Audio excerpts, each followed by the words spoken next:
मला खूप छान आहे, शांत वाटते इथे आल्यावर. फ्री मध्ये फूड स्पा. मच्छी खायची असेल तर अशी खायची.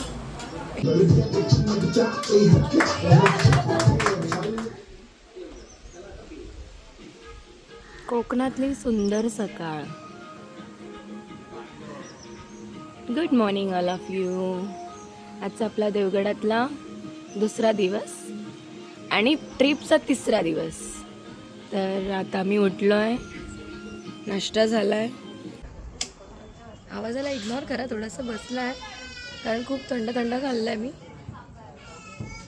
आवाज थोडा क्लिअर नाही आहे. तर मग आपला आता पुढचा प्लॅन काय आहे मामा सांगणार आहे. आता आम्ही दाभोळ गावातलं पोकरबाव म्हणून एक गणपतीचं मंदिर आहे. प्रतिष्ठ एकदम थंड पाण्याचं ते पाण्यामध्ये मंदिर आहे ते आपण बघणार आहोत. नंतर मग मुंब्रा देवी, मीठमापुरीचं मुंब्रा देवी, आणि मग पुढे आल्यावरती स्वामीचं एक मठ आहे, चांगलं मंदिर बनवलं आहे एकदम मस्त. आणि पुढे आपला मीठमापुरीचा बीच आहे, नंतर तारामुंबरी करणार. ओके, तर आपला प्लॅन रेडी आहे. आपण आता तसं निघणार आहे. सगळे बाकीचे बसलेत गाडीमध्ये, आता आपण निघूया. चला. तर आपलं पहिलं ठिकाण आहे पोखरबावचं गणपती बाप्पाचं मंदिर. सिद्धिविनायक मंदिर आहे, देवगडमध्येच आहे. इतकं शांत आणि मस्त आहे मंदिर पण आहे. आणि मंदिराच्या गाभाऱ्यात जाताना असं इतकं शांत वाटतं. आतमध्ये तुम्हाला वाटणार पण नाही की इतकं खाली असं म्हणजे सगळं पाणी वगैरे सगळं आहे. गेल्यावरती तुम्हाला समजेल. आणि ते पाणी आहे त्याच्यामध्ये सगळे छोटे छोटे फिश पण आहेत. खूप शांत जागा आणि मस्त. बाहेरून वरून तुम्हाला वाटणार पण नाही की खाली असं गाभाऱ्यात इतकं मोठी जागा आहे आणि असं सगळं पाणी वगैरे त्यांनी मस्त केलं मंदिर. इथे शंकराच्या मूर्तीचं, शंकराच्या पिंडीचं, गणपती बाप्पाचं सगळ्यांचं दर्शन होतं आपल्याला. आणि हे बघा, हे पाणी तर बघा इतकं साफ आहे आणि त्यात मस्त छोटे छोटे फिश पण आहेत. निसर्गरम्य असं यांचं इथे दृश्य आहे.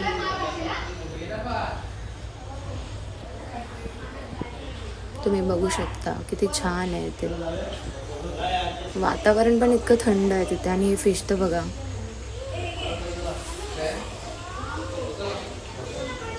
मुलांना खूप छान वाटतं इथे. असा व्ह्यू आहे. हे मंदिर आहे आणि मंदिराच्या तिथून गाभाऱ्यात खाली तुम्हाला असं पायऱ्यांनी उतरून यावं लागेल. आल्यानंतर खाली हे असं दृश्य आहे. शंकराची मूर्ती पण आहे बघा तिथे पाण्यामध्ये.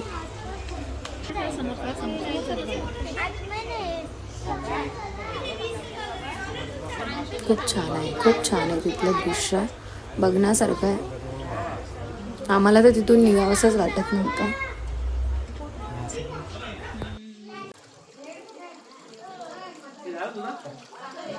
फ्रीमध्ये फूड स्पा.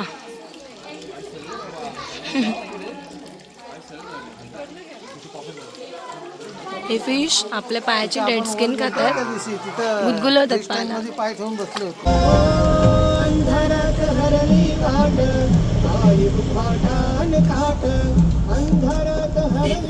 आता आपण चाललोय स्वामींच्या मठात. श्री स्वामी समर्थ सगळ्यांना. हे जे काका बसलेत हेच ओनर आहेत आणि हे आपल्याला सांगणार आहेत, त्यांची स्टोरी सांगणार आहेत. आणि ते मठ त्यांनी बांधलं आहे. तर ऐकूया काकांकडून आपण.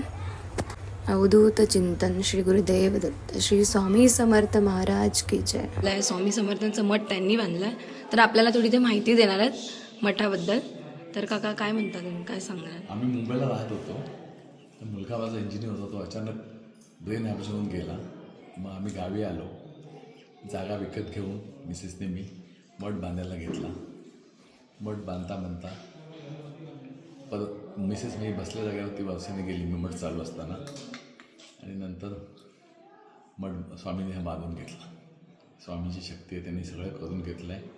ही सगळी संपूर्ण जेवढी जागा दिसते सगळं विकत घेतलेली आहे. आणि मुलाच्या आठवणी म्हणून मठ बांधितला. दोघं पण ती पण गव्हर्नमेंटमध्ये सर्व्हिसला होती, हा पण सर्व्हिसला होता इंजिनियर.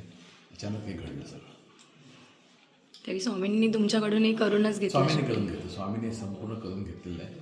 त्यांची शक्ती, त्यांनी त्यांची सेवा करून घेतली तुमच्याकडून. सेवा आणि कंटिन्यू करून घेत आहे.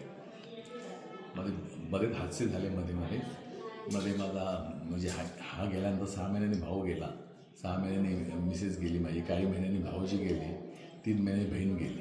आम्ही अंधेरीत राहतो 2 बिल्डिंग सोडून, बहीण वगैरे ती पण दोघंच गेली. चालायचं, स्वामीने आपलं काम करून घेतलं. म्हणजे एवढी संकट त्यांच्यावर येऊन सुद्धा त्यांनी हे स्वामींची सेवा करून घेतलीच स्वामींनी त्यांच्याकडून. खूप छान वाटलं इथे येऊन, आणि जवळ जे कोण असतील त्यांनी पण इथे येऊन भेट द्या मठाला. खूप छान आहे, शांत वाटतं इथे आल्यावर. आणि काका थँक्यू इतकी छान माहिती दिल्याबद्दल. श्री स्वामी समर्थ.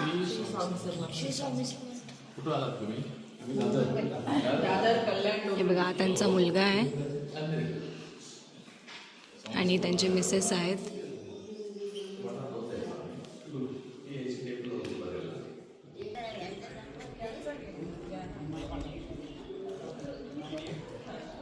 हा मिठमुंबरीला जाणारा रोड आहे,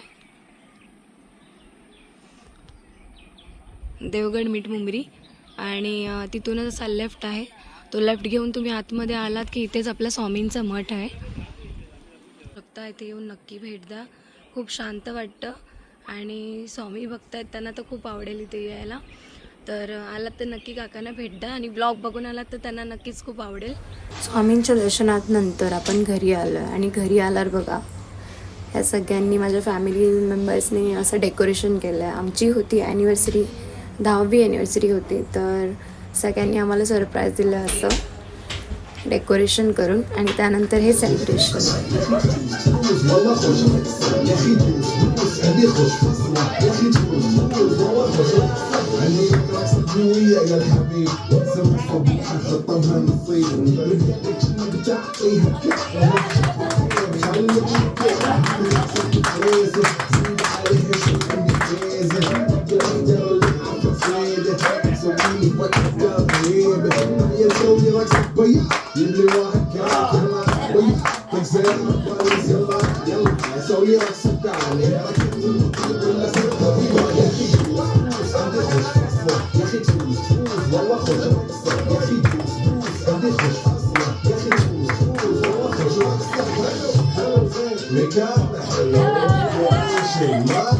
सेलिब्रेशन झाल्यानंतर आम्ही सगळ्यांना जेवायला घेऊन गेलो. खायची असेल तर अशी खायची, पहिला असा लिंबू पिळायचा त्याच्यावरती. सौंदळा भाऊ बांगडा बोलवलंय बांगडा टेम्पटिंग. खाली बांगडा वाटते, वर बांगडा.